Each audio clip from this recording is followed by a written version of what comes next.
The man noticed something strange when he boarded the plane. The flight number was 1015. The date was also October 15th, and the departure time was delayed to 10:15. The coincidences felt too much. He felt uneasy, but everyone else seemed normal. He followed the crowd into the cabin. As soon as he looked around, the passengers looked odd. There was a tough man with a buzz cut. There was another with a huge beard. Everything seemed to hint at something unusual. After he placed his luggage, a stranger greeted him. He nodded politely. Then the flight attendant began the safety announcements. The man grew impatient and glanced at the seat pocket in front of him. There, he found an old radio. The radio was predicting a disaster. It even said it would happen to flight 1015. It said the attendants were doing a safety demo. Then it said heavy rain would fall outside, and after 1 hour, the plane would disappear in a thunderstorm. At first, he thought it was a joke, but when he looked out the window, rain really was pouring down. What worried him most was the prediction about the storm. Soon the plane began to shake.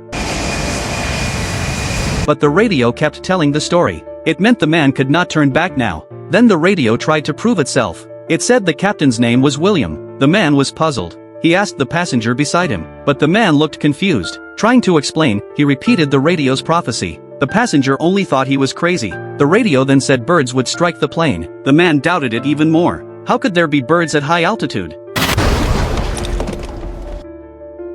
Terrified, he rushed to the restroom. He told himself it was only coincidence. When he returned, nothing seemed wrong, but he still felt uneasy. He pressed the call button. A flight attendant came quickly. He asked if there had been a bird strike. The attendant firmly denied it. He then asked the name of the captain. The attendant said it was not William. The man lost his calm. Was he hallucinating? But then he heard a voice behind him. A passenger said he was a former pilot. He confirmed the captain's name really was William. He even said he had worked with him before. He warned the man not to ask flight attendants about such things. Airlines would never admit a bird strike so easily. The man sat frozen. If that was true, the radio was real. But then, how could he survive the thunderstorm that was yet to come?